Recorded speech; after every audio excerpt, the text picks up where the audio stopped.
Excited to get game week going, game week prep.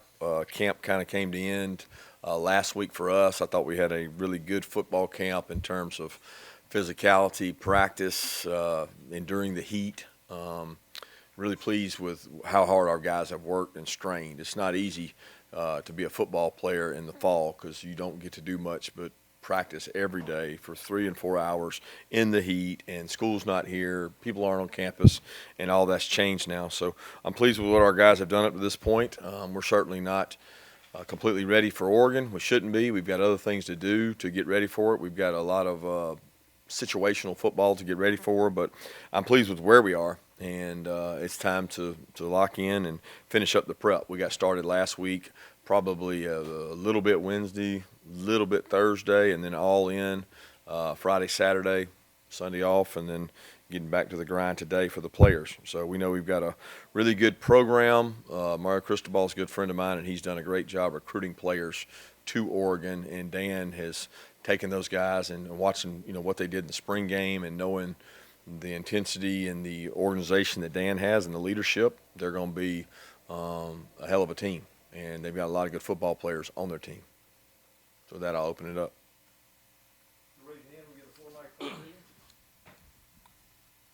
Kirby, before you hired Dan as your promoted Dan as your defensive coordinator, you mentioned that he'd done some out-of-the-box things that impressed you. And as long as you were a defensive coordinator, I wonder what would be out of the box, because I can't imagine there weren't many things you hadn't seen before you promoted Dan. But what are some of the things that make him, such an effective coach, and why you think Oregon, sought him out to coach their program? Well, I think the first part of that is I had a great relationship with Dan when he worked at University of Alabama, and had a lot of respect for the way he went about his job. He didn't try to be somebody he wasn't. He didn't try to impress people. He just worked, and he grinded, and he really did a good job of just doing what you asked him to do. And I always thought he would be successful. He helped recruit while he was there, and when we had a job come open, it was I think Kevin Sherry ended up leaving, and it ended up being a no-brainer for us to bring Dan in, because I knew the value he had, number one, of knowledge, number two, of being around me. I was very comfortable with him, and he had more experience. So then when we had an opportunity to hire him as coordinator, I knew he was going to do a great job. Schumann was here at that time as well, and he and Schumann were really neck and neck the whole time, and both took on the responsibilities. Dan would be the first to tell you he would have never had the success here he had it not been for Glenn Schumann. And that's what made the transition easier when Dan left, was the fact that felt comfortable that Glenn would be able to take it over and do it along with Will. So it's always great when you got two guys that know the system and two guys that can share that responsibility. Hey, Coach. Just wanted to ask, how has the depth at receiver affected preparation heading into the season opener? And have the freshmen impressed you enough to have you confident in them if their number is called? Yeah, I think a lot can be made about depth at any position. There's never enough depth. I mean, you asked me one fall camp. We've been here for 7 of them. I can't sit here and tell you that we've had enough at any position, because as a coach, you concern yourself with reps, volume of reps. How do I get enough work? How does each player get enough work? And receiver's no different than O-line or D-line or defensive backs. It's just you got a certain number of guys. We got the same number of guys there we've had pretty much every camp. So I don't know that there's a major concern for depth there. It's more staying healthy. We've had guys dinged up in every camp I've ever been here. And to be honest with you, we look at it every year, and every year it's about the same. We've got the same number of soft tissues, same number of hamstrings and things, and it's kind of been that way this year. So I'm comfortable with where our guys are. We've got some young guys that are going to probably have to play and help us in the 2 deep. But if you're going to do it at a position, the position to do it at is receiver, because those guys tend to be able to have success at an early age. Kirby, there's obviously been a lot of talk this offseason about how many defensive players you lost. From the defense you see today, where are those guys at in your mind, and how good can they be? Where are they right now? They're inexperienced, young, and hopefully talented as we think they are players. At some positions more talented than others, but they're in need of playing a game, and I guess you could say that's experience, right? So they're in need of experience, but more so than experience, they need to play in a game. They need good things to happen and reaffirm their good habits. And some of them need maybe something adverse to happen and see how they respond. Because I've never coached a defensive player that didn't give up a play or get beat. So how are they going to respond to that in a game atmosphere? Because it happens every day in practice. But how are they going to respond to that in a game atmosphere? I don't know if we know that yet. And that's going to be the resiliency factor of where is this group? Because I don't think you really know until you go out in the game and have to execute it in front of the fans and against a really good opponent. Kirby, with this Oregon team, obviously staff turnover from last year, I think they've had like 11 transfers in. Just with that much that has changed from the 2021 season, what's the challenge like trying to prepare for a team like that? Well, some unknowns. You're just trying to gather information. You're trying to figure out where the pieces are going to be, where's this guy going to play, and who's going to play. But that's for us to worry about as coaches, because for the players, we're worried about what we got to do. If I execute my assignment, what does it matter who's across from me? I'm not getting into the details of where he was at last year. I don't care where he was at last year. I'm worried about what I got to do to execute. But we as coaches certainly like to know about personnel and matchups, and the game within the game is to try to get a good matchup somewhere out there. And matchups are easier to find when you know the team inside and out, like let's say an SEC team we play every year. It's pretty easy to try to figure out where your matchups are. Probably a little tougher in this situation of not knowing your opponent, and even the tape you have of the opponent may not be exactly what they're doing. So that creates an interesting dynamic, but it's not for our players to concern themselves with. Coach, what have you seen out of Stetson Bennett in this camp, and was it what you were looking for? Consistency, leadership, the things that you want your quarterback to be in terms of confidence, coachable, and understanding how to use the offense to help you. I think, anytime you got a guy that's been in a meeting room for 2 and 3 years under the same system, it helps. But the reps help more than just the meeting room experience. He's taken more reps with the ones. He's gotten more quality work against the best we got to offer. He gets to go against the best we've got every day. And I think that has helped his growth. I'm very pleased with what he's been asked, what he's done, and what he's been asked to do. And, we need him to play well. We need him to play well because he's a veteran player now. Kirby, you mentioned some unknowns, trying to find information. That Dan's not announcing his starting quarterback. Obviously, you're familiar with the guy that's the favorite. I mean, how does that impact, them not saying this is our guy? That really doesn't impact anything for us. I mean, I know who the quarterback's going to be, so I'm not worried about that. I'm worried a lot more about how our guys play and what our guys do and how our guys execute. You guys use that to write about and talk about, but I mean, let's be honest. Regardless of which quarterback's in there, they're going to do what they do, and maybe he does one thing better than the other guy does, and at the end of the day, they may play both of them, but it's never about the preparation for one specific quarterback as much as it is the preparation of your team to go play well. Kirby, when you're facing a guy that was on your staff for the last 4 years, what's the level, like a strategic level, the familiarity that you both have with each other? Does that affect kind of game planning or anything, or do you try to change things up? And also just on a personal level to see, I guess it shows some success, obviously, of your program to now find a guy, I'm sure you're proud of him, to be a head coach now. Yeah, on a personal level, I don't think the game has anything to do with that, and neither Dan nor I will be worried about each other during the game. It's not about that. He's fighting to do the best job he can for his organization and his players, and I'm doing the same here. We have mutual respect for each other, always will, always have. And just, that's what competition's about. You love to go compete, and it's about our players getting a chance to compete against their players. As far as the familiarities of the two systems, there probably is a little overlap there in terms of, defense, and, they're watching our defense and we watch our defense to get ready for them. But they've got coaches on their staff from other places. We've gone out and looked at the history of their other defensive coaches for ideas and things they've done at other places. And at the end of the day, it's about how you execute. It's not about X's and O's. It's about who's got the best players and do the best players play the best in the biggest moments.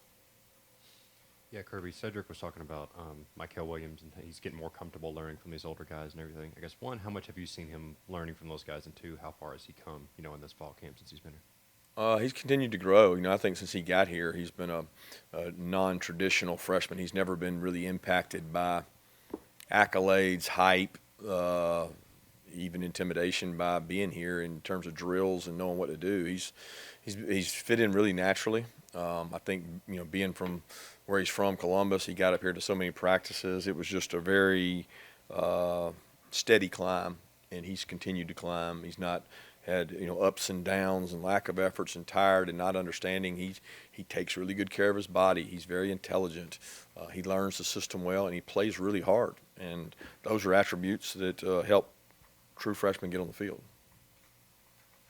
Yeah, Kirby, just wondering about an injury update on guys like Andrew Paul, Tyke Smith, Kyrus Jackson, Tate Ratledge, Ernest Green, and Denylin Morissette. Yeah, I don't know if I can hit all those. Andrew obviously had a tough situation in the scrimmage towards ACL, which all you guys know. He'll be undergoing surgery, I think tomorrow or the next day, to repair his ACL. Tate's been back practicing, doing a great job. Kyrus been back practicing ever since the scrimmage. Denylin's been back practicing ever since the second scrimmage. You have to remind me anybody else. Tyke's practiced all camp, so he's continued to practice. Kirby, can you kind of talk about the competition at the nickel position as well as punter, kind of, the guys there? Do you know who your guys are? Yeah, our guys are Brett and Noah, and our guys are Tyke and Bullard at the star along with Poole. So all those guys are doing a great job.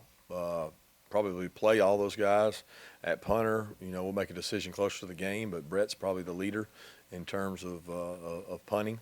But really pleased with the work of all those guys, and expect them to, we say you're a starter here when you start on special teams, so all those guys will have a starting role.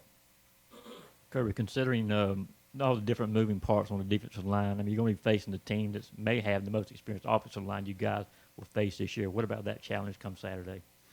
Yeah, I think that we face a really good offensive line day in and day out, and a very experienced one in our own, and that provides a lot of good competition. I think they've got more returning starters, returning snaps than almost anybody in the country on their offensive line. So it certainly is a strength in terms of even what Mario's history is of recruiting offensive linemen. Did a tremendous job putting together depth at that position. So it'll be key that we play well, we play physical. You have to control the line of scrimmage and strike people to be a good football team. They know that. Dan knows that. There's nothing hidden about that. So our defensive line's got to stop the run and be able to control the quarterback, which, depending on which quarterback it is, you got some really good athletes back there. Hey, Coach. Cedric called Zion Logue one of the best leaders on this defense. Can you speak a little bit to what you've seen out of him this offseason, taking on a leadership role? Consistency. Zion's a guy that's been a kind of a product of our environment, culture, I might say. He's seen leaders before him. He certainly had a long way to go when he got here. He never shied away from work. He's been very consistent in his work. He's worked really hard to earn the opportunity he's gotten. I think he'd be the first to tell you there's things he can do better. He's not the guys that we played with last year, but he's a great leader, and he makes up for what he may or may not have in complete talent with effort, toughness, all the things we think are quality leadership things, and he continues to do that. How important is it for you guys to have success with your tight ends in this game, especially given the talent that Oregon has at that inside linebacker room? I don't know the relative question to what does the tight end success have to do with their inside linebacker success? The matchup there between the two, and how important is it for your tight ends to win that respective matchup? Again, I don't know how much they'll be matched up on those guys. Those guys are inside, and the tight ends are outside. So I don't usually look at it as a matchup between tight ends and inside backers. It could be a matchup where one of them's blocking one of them, one of them might be covering them, but there might be a DB too. Are they going to play nickel? Are they going to play regular?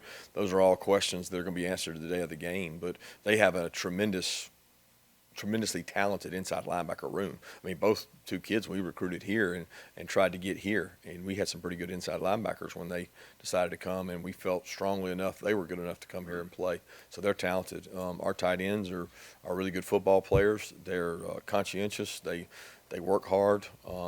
We need them to be successful regardless of who we play because they're good players, and good players got to play well. But I think it'd be misleading to think that there's like this kind of like matchup where it's this guy against this guy, because I don't foresee that.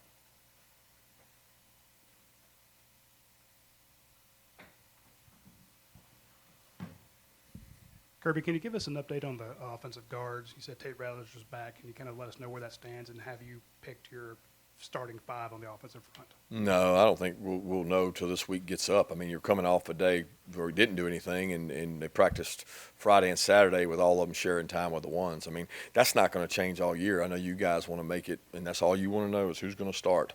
But there's a group of guys there between Devin, Jared, Tate, and Trust that all roll through there. Micah gets reps, Dylan gets reps, and Warren Erickson's reps some at guard. So it's not a matter of, okay, it's going to be these two guys. It's going to be the guys that play the best and who practice the best. And right now we haven't made the decision of who's going to take the first snap so that everybody can talk about who took the first snap. We're going to look at it and say, okay, who's playing the best in the game and gives us the best opportunity. Kirby, I've got a non-starter question, I guess. Captains, how do you guys decide the captains? I know last year you had like 18 different game captains. I think only 4 of them are back. And then as far as the leadership council, has that been a consistent in terms of the process, or have you done anything different with either of those two areas? No, we pick game captains by week, and it usually has to do with who we think can infect the team or who maybe that week has to have the best leadership role. I mean, we played South Carolina, and Channing Tindall was a captain because he's from South Carolina, and we thought it would mean more to him and being from that state. I mean, there's no rhyme or reason. It usually has something to do with who do the coaching staff, strength staff, player development staff think will impact that game the most. But everybody's a leader every game, right? You got a right to say whatever you feel like saying. So it usually comes from, for the first game, off-season workouts and camp, kind of who had the camp and who was the guy that everybody could count on to be there on that day that's 100 degrees and you're practicing for the 15th time. So we don't base it on a whole lot early. We base it on the fact that you're a good leader and everybody has an opportunity to lead. So that's usually, I don't remember the second part of the question. Yeah, the Leadership Council really was, we've done it every year we've been here, but we didn't do it since the Cincinnati game. It's been more of our skull sessions have been the emphasis and spending time with each other and kind of all sharing in that responsibility and not making it like it's, an isolated group. I still rely on leaders to make some decisions, and we have guys that we kind of consider that, but it's not a designated Leadership Council. You've said before you like playing in this game, the Chick-fil-A Kickoff game. Can you just talk about why that is? And do you even have an opportunity with the craziness going on in college football reconfiguration to visit whether you want to get Oregon on a future schedule and maybe go out there to Autzen Stadium? Yeah, I love playing in this game because, number one, it's in Atlanta. Number two, I like playing in it because I think they do a tremendous job. It's an unbelievable venue. Your hope is you're back in the stadium and you've gotten a chance to play in it once already when it comes to the SEC championship game. So that has a lot to do with it. But just in general, I think playing a big-time opponent opening, whether that's home and home, whether that's neutral sites, that I just think it fires up your fan base. It fires up your all-season workouts. And some people do it, the second game of the year. To me, it's a great opportunity to go out and schedule opponents that get your fan base and your team excited to play. So that's, when we scheduled this one a while back, we knew the kind of team that Oregon was going to have, and we expect to have that same kind of team, so it makes for a great matchup. A couple more special teams questions, Coach. As far as consistency you're seeing at kicker right now, just kind of what you've seen from there. And also with Andrew Paul's injury, does that at all give you pause maybe to use Kenny as much as a kickoff returner? Not really. We've kind of had our kickoff return guys lined up as far as who we think are going to do it all along. So it hasn't included Kenny because Kenny was one of the primary backs where last year he was sharing that load. But he's still kickoff return weapon and a guy that we can use when we need to. But the kicking has been, Pod's done a great job. You know, Pod's been very consistent in terms of he comes to work every day. He has a routine he believes in. He and Zerk are battling for the kickoff spot. He'll probably be the field goal guy, barring anything happening between now and then. But very pleased with, you know, Pod's focus and his consistency. Really all the specialists, they have a unique group and they kind of work on a different schedule than us a lot of times. And I'm very pleased with where they are.